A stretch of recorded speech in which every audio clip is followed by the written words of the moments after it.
Amen. Praise God. Magandang umaga po sa inyong lahat.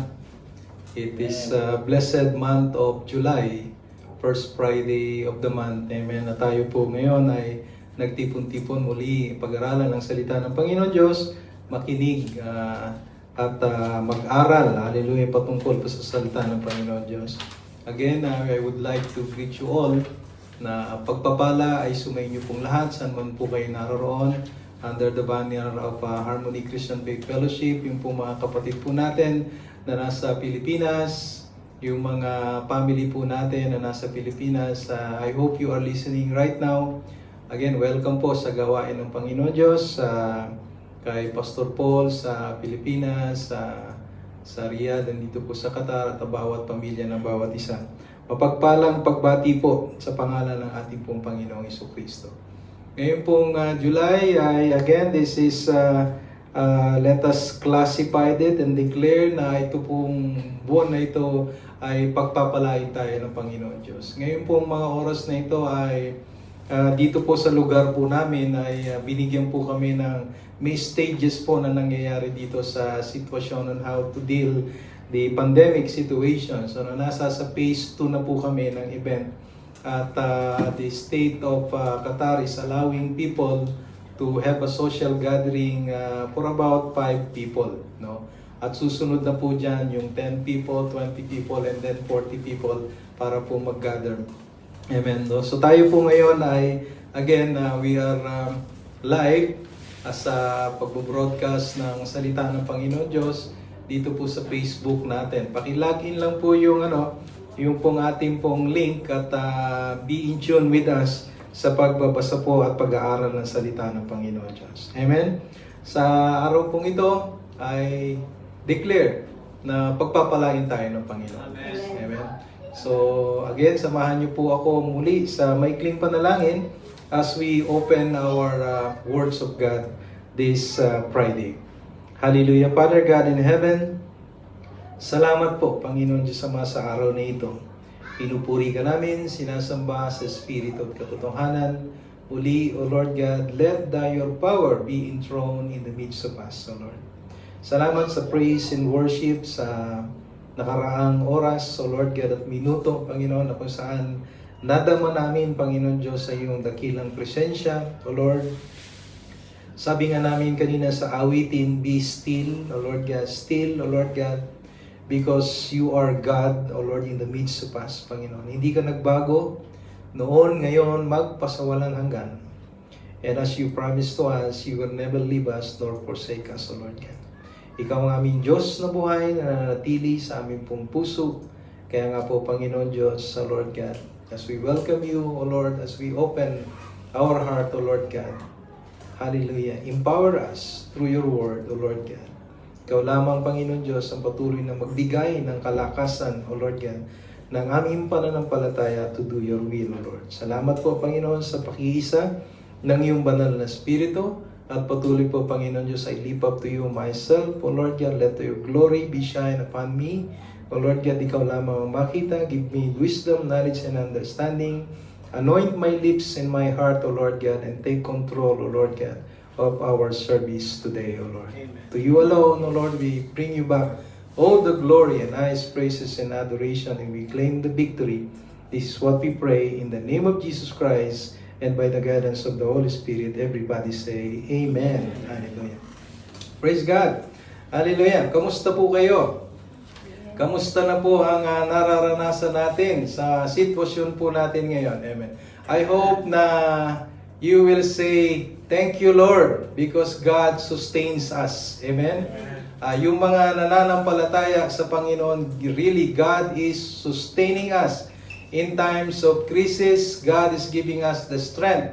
And God is continually supplying our needs. No? Ito po ang kabutihan kapag tayo po ay nasa sa presensya ng Panginoon Diyos. Ngayon pong pag-aaralan natin ay kung paano patuloy na magpasalamat sa Panginoon Diyos. Kaninang umaga po, nabanggit po namin ang Bible study namin, to be content, on how to be content. Ngayon naman po ay pag-aralan naman natin kung paano tayo lagi nang magpapasalamat sa Panginoon Diyos.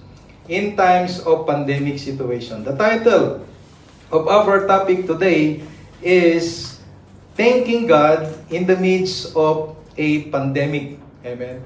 Or thanking God in the midst of crisis or pandemic situation. Paano ba tayong magpapasalamat? Or ang tanong po natin sa sarili po natin, paano ba akong magpapasalamat na nakakaranas ako ng mga krisis ngayon? Amen. Paano ba ako magpapasalamat ako'y nahihirapan ngayon sa Panginoon Diyos? Amen. Hallelujah. Now, ang akin po, meron po akong katanungan dito na how can we act in times of pandemic or crisis around the world? Now, paano ba tayo makikipag-deal dito sa mga crisis na sitwasyon na to? And how are we going to deal with current situations? A questions of why should we give thanks to God in times like this? Amen. Parang in times like this, minsan nakakalimutan na natin ang Panginoon Diyos. And we act according to what is the resources around. Amen po ba tayo? Kung ano yung resources na available, just go on. Pero we never look back yung resources galing sa Lord, and we need to be thankful for that. Amen.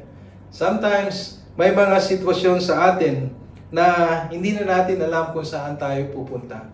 No? Kaya ngayon tinatawag natin yung nakamotor. Kilala niyo yung nakamotor? Na mayroong belo sa uluhan.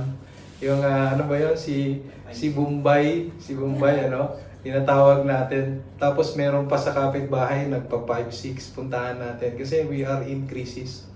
No? Hallelujah. Some of us are going to that resource. But I want you to think for one thing, na whatever your needs, God will supply it. Amen. Maniwala lamang po tayo at patuloy tayong magpasalamat sa Panginoon Diyos. Amen. I'll just give you a brief summary kung ano nangyayari sa mundong ito. And at the end, kailangan nating magpasalamat sa Panginoon Diyos. Amen? Amen po ba tayo? Amen. Ang ating pong text, before I go to that brief story, ang ating pong text ay simple lang po pag-aaralan natin. Sa 1 Thessalonians 5:18. Ito po ay napakasimple. No? Ang sabi po dun sa 1 Thessalonians 5:18, in everything, give thanks. Amen. For this is the will of God in Christ Jesus for you. Again, mga kapatid, ito ba yung will ko o will ng Panginoon Diyos? Ito ang kalooban ng Panginoon Diyos. Amen. And this is the right thing ang sinasabi ng Panginoon Diyos. In everything, not only in one single moment. Sabi ng Panginoon Diyos, in everything. Ano? Now, in summary, mga kapatid, the Bible is telling us, whether in good times or in bad times, we need to give thanks. Amen po ba tayo? So, in everything, bad times, good times, magpasalamat tayo sa Panginoon Diyos. Now, again, we are facing into a pandemic situation, crisis around the world. It is not only you alone na facing this kind of crisis. Lahat po around the world. But then again, God is telling us to give thanks to God. Amen? Hallelujah? Praise God. Hallelujah. Yan, bigyan ko po kayo ng story. A little what's happening today. Victoria's Secret. Kilala niyo po yun, di ba? Sabi na Victoria's Secret declare bankruptcy. Alam niyo po ba yun? Nag-declare ng bankruptcy ang Victoria's Secret. Si Sarah, yung pinupuntahan natin sa mall. Yung Sarah na lagi nang binibisita ng mga babae kasi ang ganda ng mga clothes doon. Minsan nagsisale pa. Alam niyo po, yung Sarah closed 1,200 stores. Ganyan po kalupit ang pandemya ngayon. Rolex, yung mga mahilig sa relo. Yung mga Chanel, yung mga Hermes na bag. Discontinued production. Amen. Nag-stop sila ng production because of the crisis today.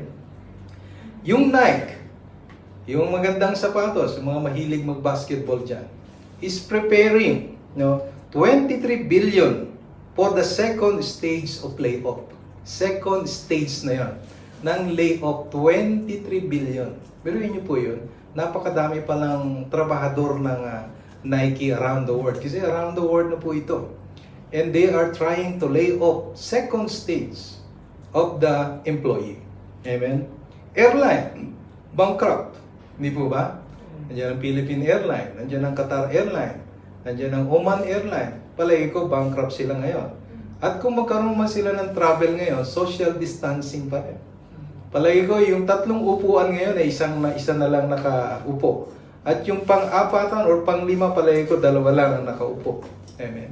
So, ang airline ay bankrupt din ngayon. And, yung mga mahilig magkape, no? Mahilig mag-relax, ang Starbucks po, no?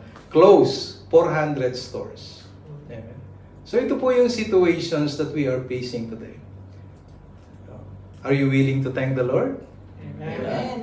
Amen pa rin. In bad times, in good times, pasalamat tayo sa Panginoon Diyos. Pasalamat ka dahil you are among na pinili ng Panginoon Diyos na may trabaho pa ngayon. Pasalamat ka that you are breathing normally, wala kang sakit. You are in good strength. Magpasalamat tayo sa Panginoon Diyos. Amen po ba tayo?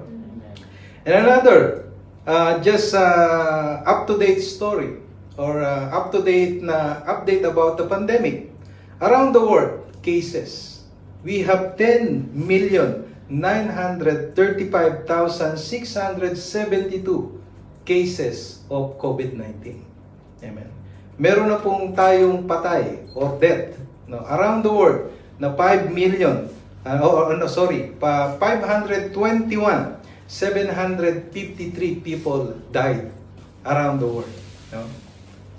Pero ang good thing nito, meron naman nakaka-recover. Meron po tayong recovery na 6,111,124.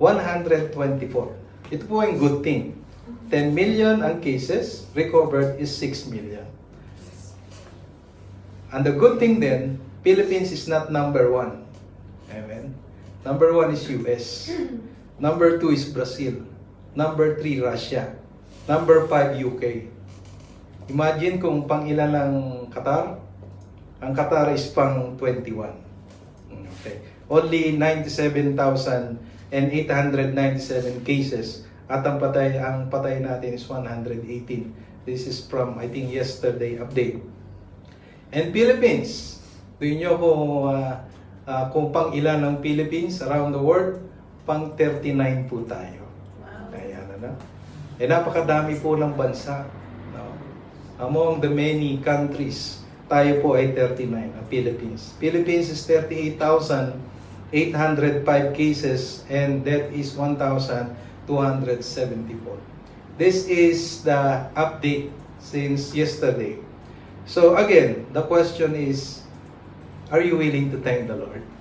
Siguro hindi ko natatapusin ang preaching ko dahil I believe na sa ngayon, you are in good health, you are listening today. And I know that your cell phone is open. You have the time to look at your Facebook. You have the time to search among your friends kung ano na sila. And I think you need to be thankful to the Lord. You are not in the hospital. Hindi ka nakasama sa mga layoff na to. Hindi ka nakasama sa mga cases na ito. No? Amen? Amen po ba tayo? I am parang emotional ako dahil I can feel na ako'y dapat magpasalamat sa Panginoon Diyos. I am one of the blessed, my family, us, na tayo'y pinagpala ng Panginoon Diyos. Really, the promises of God is with us. The protections, the shield of the blood of Jesus is with us. Amen? Kaya nga po, ang topic natin ngayon is thanking God in the midst of pandemic. Amen? Bad times, good times, tayo ay magpasalamat sa Panginoon Diyos. Ngayon, pag-aralan po natin kung bakit nga ba tayo dapat magpasalamat sa Panginoon Diyos. Amen? When the Bible says, in everything give thanks to God, it means we should be thankful to Him, again, in the good times as well as in the bad times. It is not easy actually to thank God in midst of pandemic like what the earth is experiencing today. Marami na po tayong mga cases na nagdaan. But then, sinasabi po natin, marami tayong dapat ipagpasalamat sa Panginoon Diyos. And what are these? And why? What are the reasons kung bakit tayo magpasalamat sa Panginoon Diyos? Meron po tayong 6 na bahagi, babahagi ko po sa inyo. na kung bakit kailangan nating magpasalamat sa Panginoon Diyos. Number one, yan. God knows the end from the beginning. Amen. Amen po ba tayo? Amen. Ang Panginoon Diyos, alam ng Panginoon Diyos kung kailan ang simula at kung kailan ang katapusan. So, ibig pong sabihin nito, siya ang lumikha ng lahat ng bagay. Siya rin ang lumikha kung sino tayo ngayon.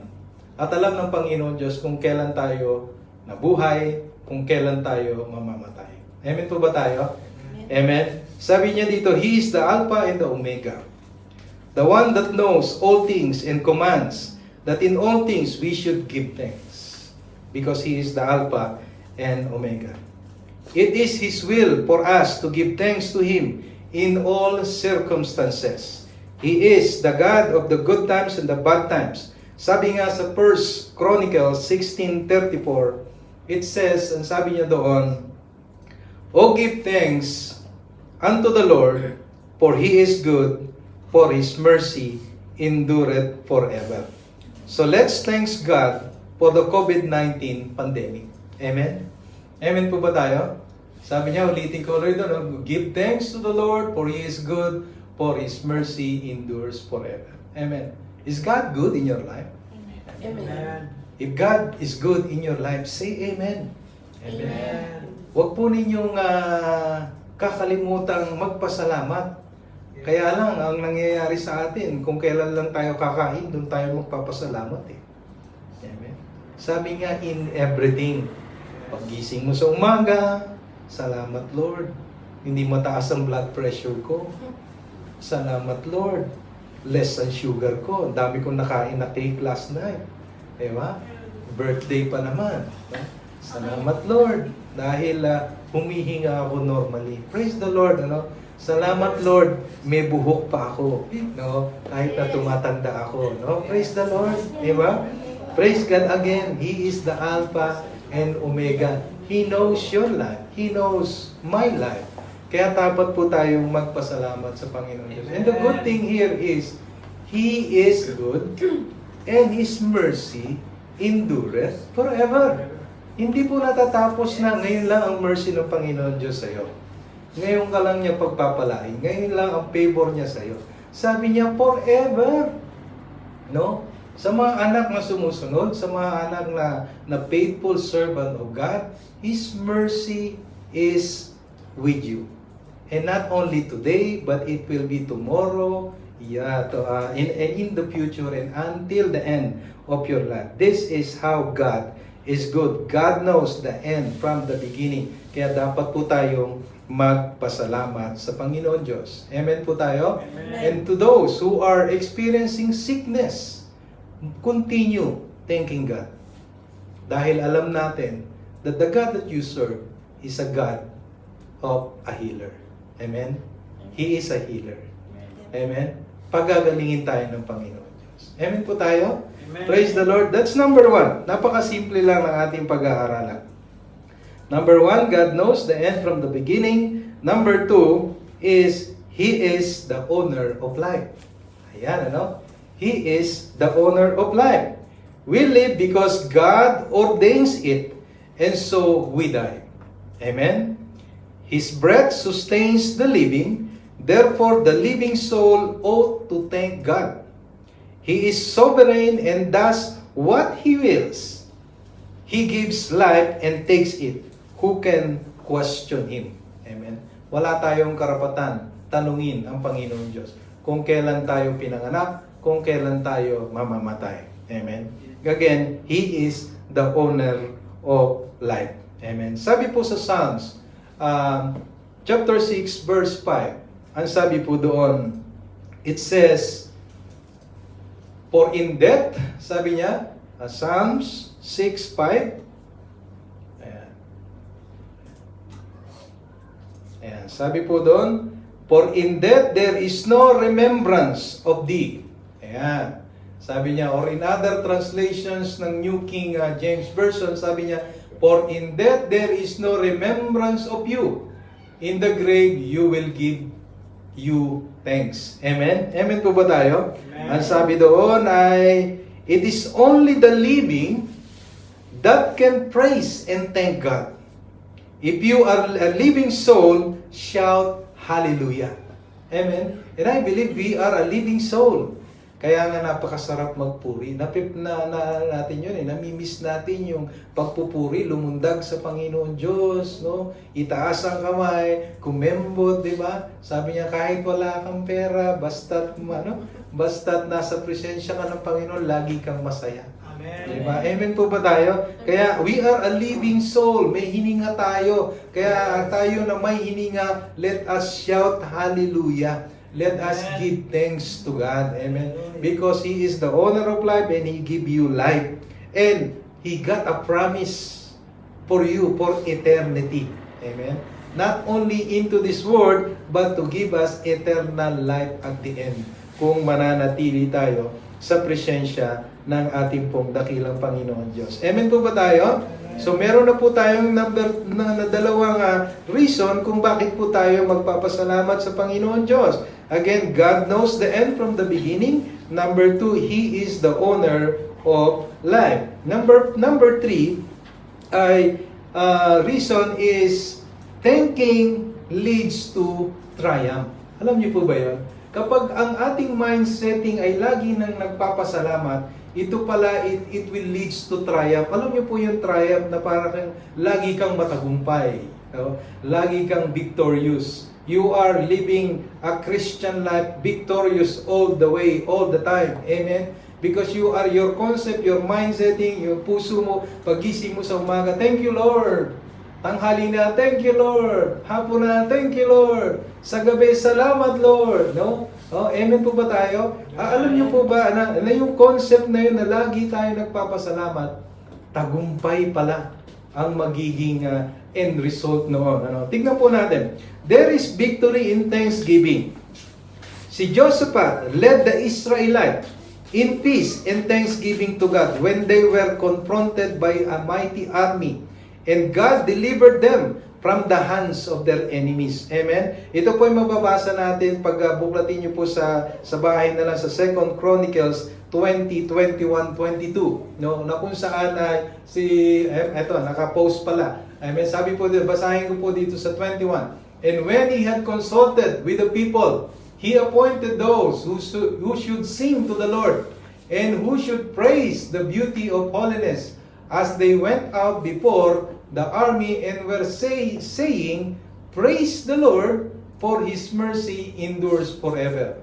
And 22, ang sabi niya, now, when they began to sing and to praise, the Lord set ambushes against the people of Ammon, Moab, and Mount Seir, who had come against Judah, and they were defeated. Amen?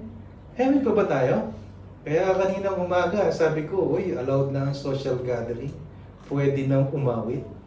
Amen?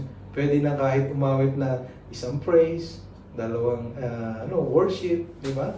Praise the Lord. Kasi alam niyo po ba yun? This is the effect of pandemic to us. Parang nire-restrain niya yung itong church gathering natin. But then again, we should not allow this kind of restriction. Even though you are at home, even though na ikaw ay nasa sa work, kailangan ka pa rin umawit sa Panginoon Diyos. Kailangan ka pa rin mag-praise sa Panginoon Diyos. Because this is one way of saying, thank you, Lord. Amen. And did you know what happened in the spiritual realm? Ahead of time, natitira sa'yo, may block na. Dahil nagpupuri ka sa Panginoon Diyos. They are defeated already. Just like what happened sa Josaphat's story, 2 Chronicles. Papunta pa lang sila. But then again, sabi niya, naglagay siya ng mga aawit, no? Na magpe-praise para sa Panginoon Diyos habang sila ay facing into the battle. And when they face the battle, wala na, defeated na sila. Amen? Praise God. So dito pa lang, there is divine intervention happening na hindi natin nakikita na kumikilos na pala ang Panginoon Diyos sa ating pong buhay kung ang mindsetting natin ay lagi nang nagpapasalamat sa Panginoon Diyos. It will leads to triumph. Amen? Nagtampo si Mrs. Nagtampo si girlfriend. Nagtampo si boyfriend. May toyo si ganito. may toyo si ganun. I'll just sing to the Lord. Di ba? I'll just praise the Lord. No?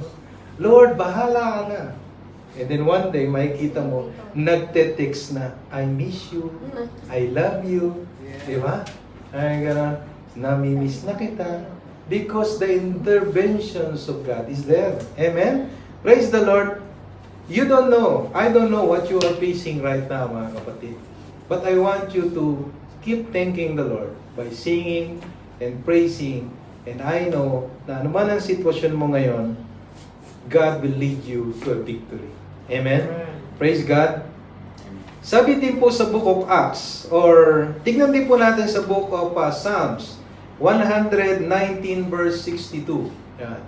Sabi po dito, dito po ang sinasabi niya, at midnight, I will rise to give thanks to you because of your righteous judgment. No? Meron din po bang gumigising dito na medyo madaling araw or hindi kayo makatulog? No? Na-experience niyo po ba yun na parang merong pinagagawa sa inyo ang Lord na bakit pa ako hindi makatulog? No? Bakit ba ako parang merong gustong pagawa sa akin? Amen?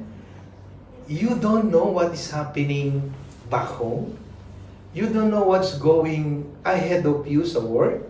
You don't know what's going to happen habang nagdadrive ka. No? Better, what to do is, like the psalmist did, at midnight, if you feel that you are in trouble, hindi ka makatulog, give thanks to the Lord. Kneel down. Pray. Magpasalamat ka sa Panginoon Diyos. And His righteous judgments will be there. Amen? Praise God. If you are feeling that, I know, nangungusap ang Panginoon Diyos sa inyo. And I know then, na nakakaranas tayo ng mga pandemic situation and God is just in a corner. God is just, not only in the corner, but around your life. Tumawag ka lang. Tumawag ka lang. And that God will give the righteous judgments to us. Amen. Ganyan po kabuti ang ating pong Panginoon Diyos. Ganyan ang sinasabi ng Panginoon Diyos na tayo magtatagumpay kung tayo magpapasalamat. One story din po, si Paul at saka si Silas. Sa Book of Acts chapter 16, verse 25 at saka 26. Ito naman po si Paul at saka si Silas. At sila po ay gumising at midnight. At sila po ay nagpuri sa Panginoon Diyos while they are in prison. Basahin po natin dito. Sa 25, ang sabi niya, sa Book of Acts, sabi niya, but at midnight, Paul and Silas were praying and singing hymns to God. And the prisoners were listening to them. And then sabi doon sa 26, suddenly there was a great earthquake, so that the foundations of the prison were shaken, and immediately all the doors were open and everyone's chains were loose. Biruin niyo po yung kapangyarihan ng inyo pong pagpupuri na bilang pasasalamat sa Panginoon Diyos. He will break the chain in your life. Amen? He will loose it. Amen? Whatever you are in chain right now, whatever circumstances you are in right now, meron kang problema sa family mo, meron kang problema sa work, meron kang problema sa brother mo, anything, God will loose the chain, no? And bring it to a freedom, bring it into victory. Amen? Paul and Silas were in the prison, no? Pero isa lang ang ginawa nila, sing and praise. Amen. And thanking God. And the miracle of God happens in their life. Amen? The Lord set them free from their captivity by His mighty power. This miracle happens in the book of Acts. And I believe it is happening today. Miracle still exists in our life if we continue to believe and have faith in God. Amen? He will break every chain. Hallelujah. Awit din po yun eh. Hindi ko na lang po kakantahin. Kasi palagay ko out of tune ako doon. Amen? Praise the Lord. Hallelujah. So again, thanksgiving lead to triumph. That's number 3. Amen? Praise God. So patuloy po tayo magpasalamat sa Panginoon. And let's go to number 4. Number 4, reason is thanksgiving is a worthy sacrifice to God. No? Ang pagpapasalamat pala ay isang worthy na sakripisyo sa Panginoon Diyos. No? Amen po tayo. Alam niyo po yung God sacrificed Himself in the cross para tayo magkaroon ng salvation. And God is only requiring, thank you Lord, as a sacrifice from us. Yung coming sa ating pong puso.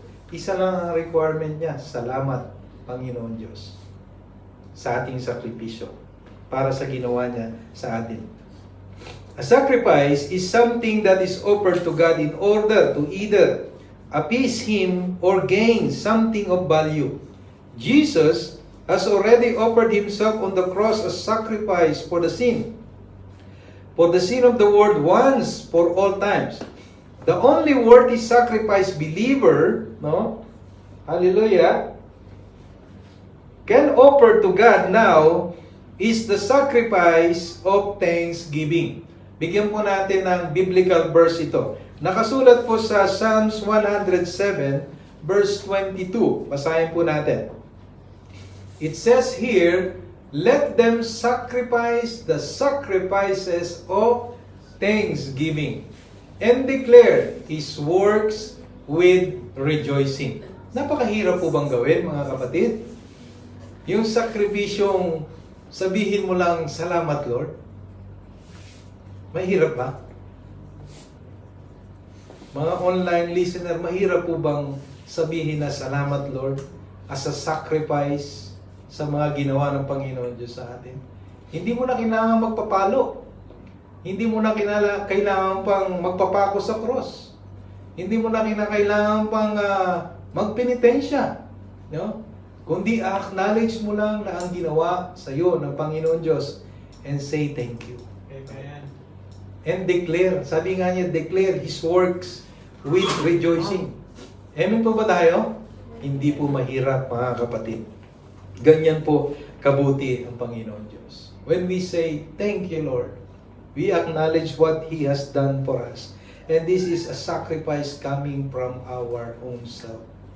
No? Kaya sabi ko kanina, magpasalamat sa umaga, magpasalamat kung ano man ang dumating sa iyo, paggising mo, pagtulog mo, sa pagmamaneho mo, ano man ang gawin mo, ano man ang lutuin mo, magpasalamat ka sa Panginoon Diyos. Amen? Amen? Hallelujah? And then sabi doon sa Hebrews 13 verse 15, ang sabi niya doon, it tells us, sabi niya, therefore by Him, let us continually, can we say the word continually? Ayan, continually offer the sacrifice of praise to God. That is the fruit of your lips, giving thanks to His name. The fruit of your lips, giving thanks to His name. So, kinakailangan po, hindi po pag nagpasalamat tayo, parang gano'n. Parang ano lang, parang walang voice. Parang nasa sa ano lang, parang ayaw mo pang ibigay ang todo. Diba? Ang sabi nga yung may hininga, let them praise the Lord and sing hallelujah, shout hallelujah. Hindi po yung ayaw mo yung open yung lips mo para magpasalamat ka sa Panginoon. Shout, amen. Lord, salamat. This should be the fruit of our lips. Sabi nga, out of the abundance of the heart, the mouth should speak. Hindi po ba pwedeng masiper ito or ma-close po ito. Dapat po ito magpasalamat dahil ito yung bunga, no, ng goodness ng Panginoon Diyos sa atin. Lagi tayo magpasalamat. Shout hallelujah. Amen. And it's not only, sabi nga today, but it is continually, no, na tayo po'y nag-o-offer ng pasasalamat sa Panginoon Diyos. Amen. Hallelujah. So ito po yung katotohanan na ang sinasabi po natin dito, this is the worthy, no, sacrifice to God by saying thank you. Whatever you says na nanggagaling sa ating pong puso, this is a worthy sacrifice from you, saying thank you for the things that God has did for us. Amen? or that God has done for us. Our thanksgiving grants us actually the access through the gates unto the courts of the Lord. When we thank God in anticipations of what He will do, the gates of divine intervention opens, which leads to more thanksgiving when the anticipated is done. Alam niyo po ba yun? Kapag pala tayo ay nagpapasalamat, there is a divine intervention going on na ito pala ay nagkakaroon tayo ng access to enter into the courts of God or into the courts of the Lord. Basahin natin sa Psalms 100 verse 4 para magkaroon po tayo ng biblical verse. Sabi dito sa Psalms 104 verse 4, 100 verse 4, ang sabi niya, enter into His gates with thanksgiving and into His courts with praise. Be thankful to Him and bless His name. Alam niyo po ba to? Parang binibigyan ka ng access ng Panginoon Diyos. Kapag ikaw ay lagi na nagpapasalamat sa Panginoon Diyos, He will give you the access to enter into His courts. Amen? Amen po ba tayo? Amen. Alam niyo po yun, nowadays, kapag wala kang access, you cannot enter. Yung Facebook ko, nakalimutan ko na yung password ko, I cannot access na. Yung old Facebook ko, hindi ko na ma-access ngayon. Now I try, forgot password, binabalik pa rin ako na enter mo yung yung old password mo. Hindi ko na maalala. So alam niyo po ba yun, yung password, yung access na when you are praising to the Lord, when you are singing, when you are praying to the Lord, na alam mo naririnig ng Panginoon Diyos yung mga dalangin. Amen? Amen. Alam mo yung pagka ikaw ay nagpupuri sa Panginoon, napipil mo yung presence ng Panginoon Diyos. It means na you have an open access to the Lord. Kaya nga naman pinararamdam sa iyo ng Panginoon Diyos yung kanyang touch. Amen. And our spirit is being renewed. Amen. Praise God. So, ganyan po kabuti ang ating Panginoon Diyos. There is a divine anticipations of what He will do to us when we are always thanking God. Amen. Access into His courts. Alam niyo po ba yung into His courts? Let's say heaven. Amen. Na alam po natin, in heaven, there's a lot of na ginagawa ng Panginoon Diyos. And even in Malachi 3:10, ang sabi ng Panginoon Diyos, He will open the floodgates of heaven. Kung tayo po'y nagbibigay with a cheerful heart. Amen po ba tayo? Pag sinabing cheerful heart, ikaw ay masayahin at ikaw ay lagi nagpapasalamat sa Panginoon Diyos. And then in return, sabi doon, He will open. Diba? Para i-pour out ng Panginoon Diyos yung siksik-liglig na pagpapala na makakamtan po natin. Amen? Praise God. So, ganyan po kabuti ang Panginoon Diyos. Again, thanksgiving is a worthy sacrifice to God. It is a worthy, let me emphasize again, it is a worthy sacrifice sa ating pong dakilang Panginoon Diyos, ang pasasalamat. Amen. So, number 5. Punta po tayo sa number 5. Malapit na po tayo, Hanggang 6 lang po ito. Number 5 is, God will work out something good for those that love Him. Ayan. Amen? Alam niyo po bang kapag tayo laging nagpapasalamat, He is preparing things good for you all the time. Amen? There is assurance from the Word of God that God will come out of this pandemic. Amen? There is assurance. Ang sabi nga natin minsan sa mga Bible studies natin, for a short while lang po itong mararamdaman po natin. Amen. There is, again, may katapusan po ito. There is something good that will come out of it. Tignan po natin sa Romans 8:28. Alam ko, memorize na po ninyo yung Romans 8:28. Ang sabi doon, and we know that all things work together for good to those who love God, to those who are called according to His purpose. Ang sabi ng Panginoon Diyos. Again, God has a purpose for those that are called. Amen? tayo po'y tinawag ng Panginoon Diyos. Alam po natin yan. Who have surrendered their lives to God through faith in Jesus Christ. For such people, sabihin po natin na no pandemic can derail God's purpose for their lives. No? Hindi po pwede tayong mabalutan ng pandemic na ito. Or tayo po'y maglugmok dito sa current situations na ito. Amen?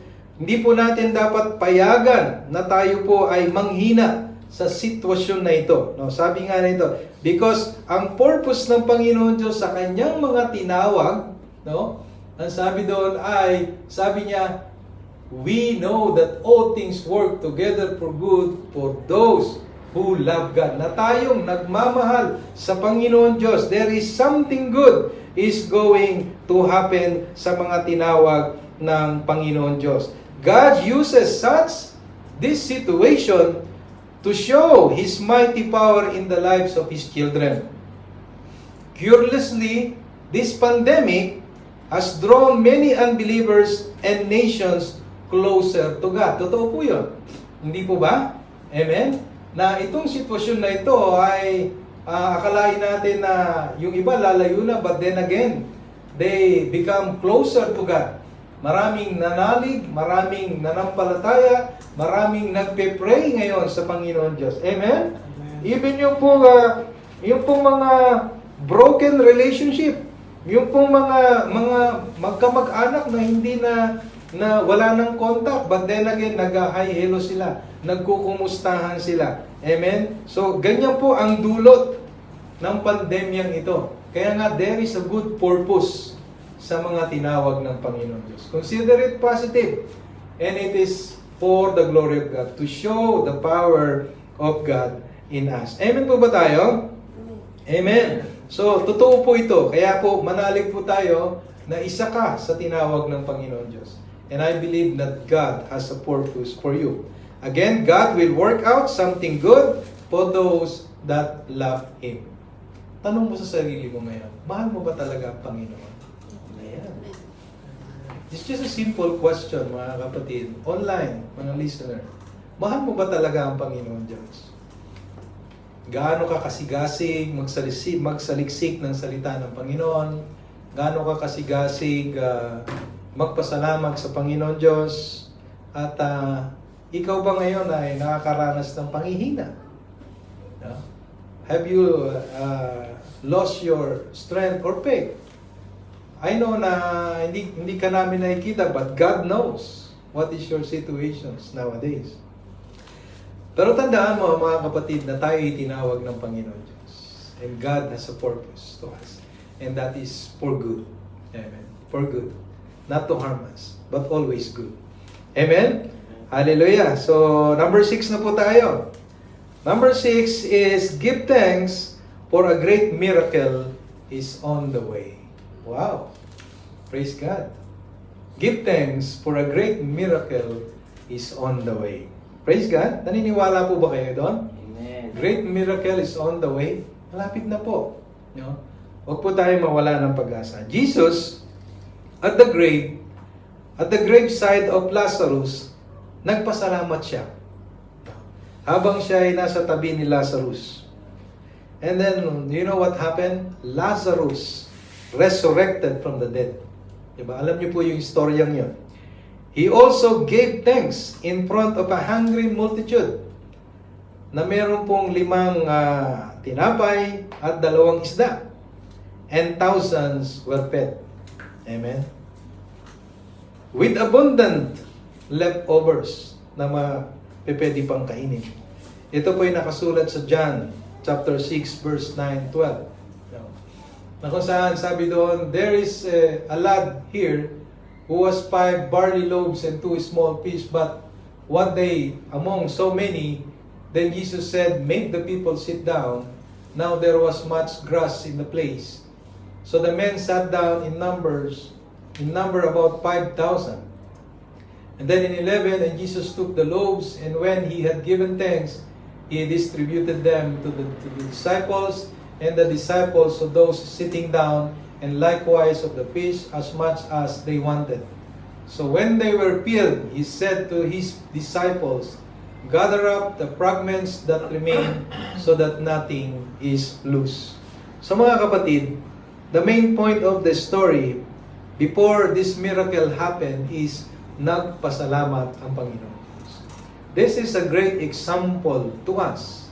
Our Jesus Christ who lived into this world, nagkatawang tao siya. Even He Himself nagpasalamat sa Panginoon Diyos.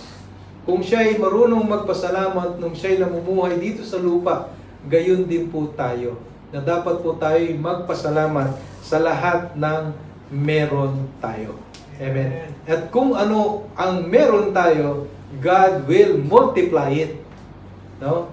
At kung ito man ay patay, walang buhay, bubuhayin ng Panginoon Diyos ito. Gaya ng example na nung siya ay nagpasalamat, si Lazarus was being resurrected to life.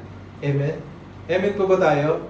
If you say yung mga negosyo mo, yung kaninang nabanggit ko, yung mga Sara store, yung Starbucks, yung Rolex, yung Chanel, yung Hermes, na nabanggit ko na nagsara or nag-lay off, marami.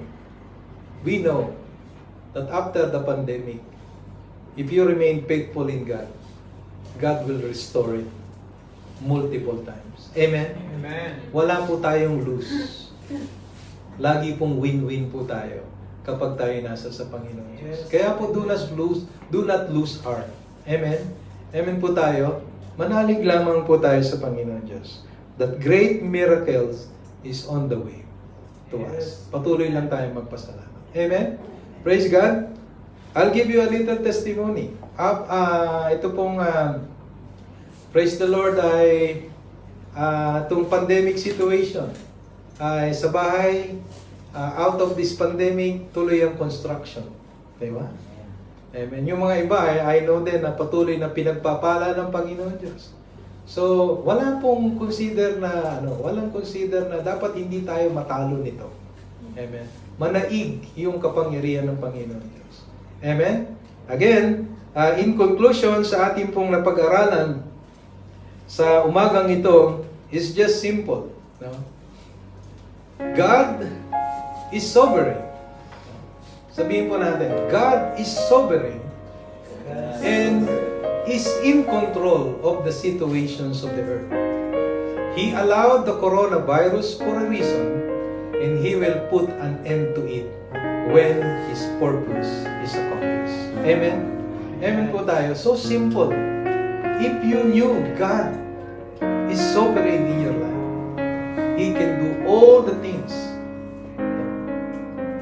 He can supply our needs according to His riches and glory.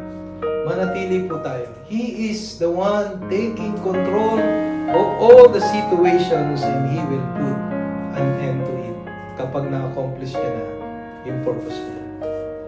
One thing for sure, yung pong aking pinagpipray is to know what is the purpose of God.